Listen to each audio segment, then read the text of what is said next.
capitalismo é isso, né, gente? As pessoas precisam comprar coisas que não precisam. Se as pessoas pararem de comprar coisas que não precisam, o capitalismo quebra. A propaganda é determinante para isso. Só que agora não adianta mais um outdoor colorido, gigante, uma propaganda no intervalo da novela das 9. Não, agora a propaganda ela é específica para você. Chega na sua timeline de algo que o algoritmo entende que você gosta, que você curte, que pode ser que você queira. Isso é parte central da dinâmica da propaganda hoje em dia. Obsolescência programada é quando o fabricante decide projetar um produto destinado a quebrar, falhar ou se tornar obsoleto em um curto período de tempo. Isso não aconteceu de uma hora para outra, ela foi gradual e sutil, tão sutil que talvez você nem tenha percebido. É bastante provável que tudo ou quase tudo na sua casa hoje tenha sido pensado e construído sob esse modelo de negócios. Mas nem sempre foi assim, e essa conspiração não começou com a Apple. A história é muito mais antiga do que você imagina e ainda está bem longe de chegar ao fim. Então, qual é o impacto da obsolescência programada na sociedade atual? Gente, obsolescência programada é como a galera chama o fato de um produto ser produzido com uma vida útil reduzida a fim de ser substituído. Tá? Isso aí atende a uma necessidade elementar do capitalismo. Tá? Vejam, gente, como que surge valor novo na economia capitalista? A partir da reprodução de mercadorias. Então, cada nova mercadoria, um valor novo existe no capitalismo. Esse valor ele se realiza não na esfera produtiva. Na esfera produtiva ele surge. Porém, quando essa mercadoria é transacionada no mercado, esse valor surgido na esfera produtiva se realiza e entra em circulação na economia capitalista. Sendo assim, para que a economia capitalista não quebre, uma vez que o capital é necessariamente dinâmico, vamos entender que o capital ele só existe em movimento, senão ele não é capital, ele é outra coisa. Então, para que o capital exista, é necessário a reprodução de mercadorias e a adição de valores novos à economia capitalista. E vejam, nós estamos falando de valor de mercado, valor de troca, nós não estamos falando em valor de uso. Porque uma vez que a mercadoria é comprada, portanto consumida, ela tem o seu valor de uso consumido. Veja, o valor para o capitalismo, o valor de troca, se você quiser, ele se realiza na troca. Depois, o valor de uso não é interessante para a dinâmica do capital. Ele é acessório, secundário. Ele até pode colaborar para a mercadoria ser vendida, mas ele não importa. O que importa é a reprodução e a venda das mercadorias.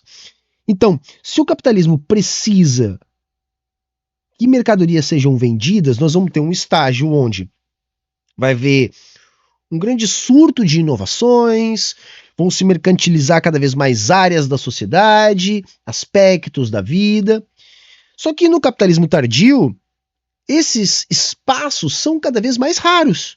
Tem cada vez mais dificuldade para se criar um produto novo ou se mercantilizar uma área nova da vida. Então você depende que tenha mais pessoas no planeta, e também há uma curva de crescimento demográfico, né? Os países crescem até que, segundo o que a gente tem visto, começam a diminuir. Então se você não tem novas áreas da vida para mercantilizar, se você não tem mais pessoas para fazer com que o consumo aumente, qual a alternativa? A alternativa é que as mesmas pessoas comprem os mesmos produtos. E aí entra a obsolescência programada. As coisas são cada vez mais produzidas para durar menos e para você as substituir. Gente, isso é muito, muito, muito flagrante. Antigamente, existia toda uma economia do reparo, do conserto. Então o seu tênis estragava, você mandava para o sapateiro. Então o seu videocassete, seu videocassete estragava, o seu televisor estragava, você mandava para o conserto. Sua geladeira, a mesma coisa. Hoje em dia, as empresas trabalham em duas frentes. Uma de reduzir a qualidade e o custo de produção, a fim de não valer a pena consertar aquilo que estraga, e assim você substitui. E outra no sentido de não haver espaço para peças sobressalentes, um custo de reparo que é aumentado, a fim de fazer com que as pessoas botem fora aquilo que estraga e não arrumem. Nesse sentido, essas coisas que são colocadas fora, elas ainda são produzidas predispostas a durar cada vez menos. Então, essa é a lógica. As coisas duram cada vez menos e é cada vez mais caro consertar, obrigando todo mundo a comprar mais. Gente, isso é muito, muito flagrante. Eu, por exemplo, quando eu era criancinha, meus pais conseguiram comprar uma máquina de lavar roupa, que foi a mesma até eu sair da casa dos meus pais, já com mais de 18 anos. A mesma. Quer dizer, que durou 15 anos, talvez mais, uma máquina de lavar roupa. Compre agora uma máquina de lavar roupa. Pode ser das mais caras. Não vai durar 15 anos. Se for das mais baratas, não vai durar 5. Não vai durar 5. Geladeira, durava 20, 30, 40 anos. Durava. Com uma tecnologia de 50 anos atrás. Hoje a sua geladeira não vai durar 10 anos. Vai começar a dar problema, você vai ter que arrumar, o conserto é caro, você vai comprar outra. Então as coisas elas são feitas para não durar. No caso da Apple é mais flagrante ainda, porque eles vão retirando funções dos seus aparelhos, desinstalando, tornando inoperantes funções para forçar a troca. Porque há muito tempo, tá, gente? Assim, há muito tempo que a gente não consegue perceber diferença, por exemplo, entre os iPhones. Sabe? Quem diz que acha diferença tá mentindo para você. São perfumarias. Do iPhone 14 pro 15. A diferença ela é insignificante. É mais uma questão de que se você começa a ficar muito tempo com o mesmo, começa a não atualizar, obsolescência programada, e o fato de eles começarem a desativar determinadas funções, vão piorando o seu aparelho. Então as coisas hoje são feitas para não durar mais. Tem alguma chance de vencermos ela? Para entender isso, temos que entender como surgiu a ideia da obsolescência programada.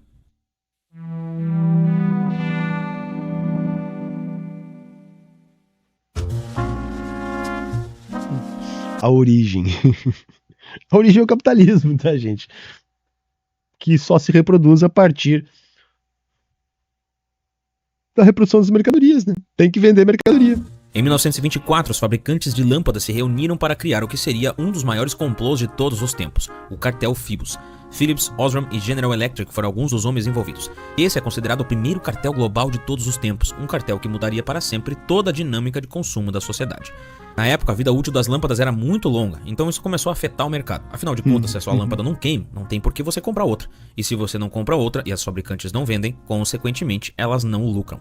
Se a demanda cai e elas não lucram, as pessoas não trabalham. O principal objetivo do cartel era diminuir a vida útil das lâmpadas para 1000 horas. Para isso, eles faziam testes e auditorias e multavam os membros que violavam o limite de horas estabelecido. O grupo foi dissolvido nos anos 30, mas o objetivo foi cumprido.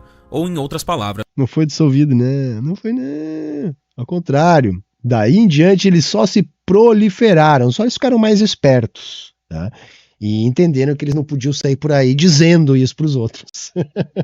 Tá, mas eles não acabaram não, eles continuam e cresceram. Só agora eles não contam para todo mundo, naquela época eles não tinham entendido isso ainda. O estrago foi feito. Com a produção em massa, as novas máquinas começaram a produzir muito mais produtos e, consequentemente, mais baratos. Mas não tinha mercado para tanta coisa, era muita produção para pouco consumidor. As pessoas começaram a comprar por prazer e não mais porque precisavam. Em 1929, quando os Estados Unidos foram atingidos pela Grande Depressão, o país foi afundado em uma crise gigantesca e as empresas estavam batendo cabeça para encontrar uma saída. Comprar já não era a preocupação principal da população. As pessoas queriam empregos e... Não era preocupação, porque as pessoas estavam morrendo de fome, caceta. As pessoas estavam morrendo de fome, vão comprar o quê? Mal e mal conseguiu comprar comida, porra. Comida. Foi a primeira vez que a obsolescência programada foi apresentada como uma proposta de lei. Bernard London foi quem deu a ideia. Segundo ele, para que o mercado continuasse girando, era necessário construir essa demanda por obrigação. Afinal, onde tem demanda tem produção, e onde tem produção tem trabalho. A ideia, obviamente, não foi para frente. 20 anos mais tarde, nos anos 50, a ideia ressurgiu, mas dessa vez de uma forma, digamos, mais atraente. Agora, ao invés de serem forçados a comprar, os consumidores seriam seduzidos a fazer isso. Brooks Stevens foi o principal precursor do conceito.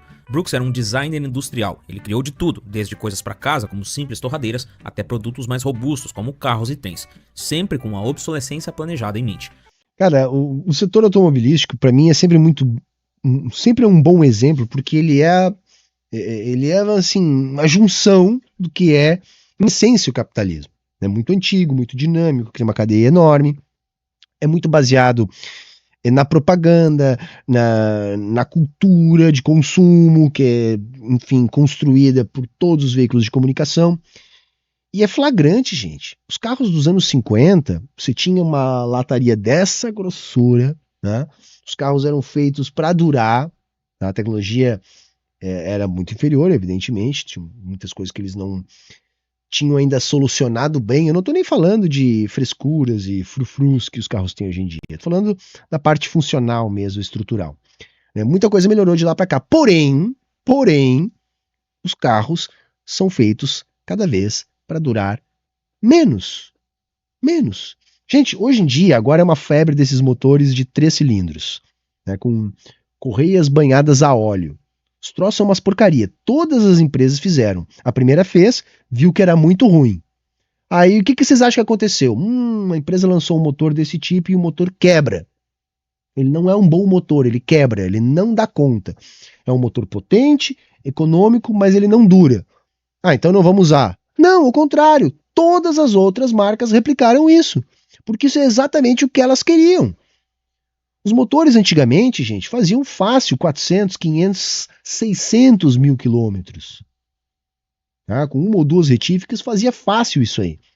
Hoje em dia, os motores não dão retífica e, quando muito, passam dos 100 mil quilômetros. Tá? Tirando a quantidade de plástico de qualidade duvidosa dentro dos carros que você paga aí mais de 100 mil reais. Tá? E antes que você seja um vira-lata, viu, porque o preço do carro no Brasil, gente, transfira isso para dólar e perceba que os carros no Brasil não têm um preço muito diferente do resto do mundo. Então não é um problema do Brasil, é um problema do capitalismo. Todos os seus projetos eram pensados para transmitir velocidade e modernidade. Os produtos tinham que ter uma mensagem. Eles precisavam seduzir o consumidor a comprar eles, mesmo que não precisassem. Por mais que ele... A propaganda, é disso que ele está falando, tem um papel determinante também. Eu acho que hoje nós já estamos numa sociedade da propaganda há tantas décadas que isso já não surte o mesmo efeito. Tanto é que agora as empresas estão fazendo o quê? Para conseguir ainda fazer a propaganda, fazer uma pessoa comprar uma coisa que não precisa. Porque o capitalismo é isso, né, gente? As pessoas precisam comprar coisas que não precisam. Se as pessoas pararem de comprar coisas que não precisam, o capitalismo quebra. A propaganda é determinante para isso. Só que agora não adianta mais um outdoor colorido, gigante, uma propaganda no intervalo da novela das 9. Não, agora a propaganda ela é específica para você. Chega na sua timeline de algo que o algoritmo entende que você gosta, que você curte, que pode ser que você queira. Isso é parte central da dinâmica da propaganda hoje em dia. Por quê? Porque a questão da propaganda na sociedade, vamos entender como um viciado em droga. Né?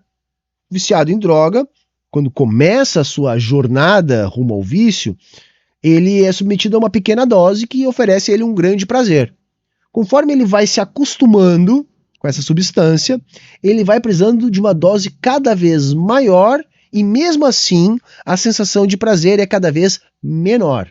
É a mesmíssima coisa a propaganda. Sabe, quando a propaganda vem na nossa timeline específica pra gente, de algo que a gente comentou no jantar, que talvez a gente quisesse comprar, é uma dose cavalar dessa droga, para surtir algum efeito, porque a sociedade também já vem cansada disso. Então vejam, é o eterno problema do capitalismo, que produz as crises sempre de realização. Tem que vender as bugiganga. Tem que vender, não interessa o quê. De preferência algo que não exista, que nem pirâmide, sei lá, que nem Bitcoin.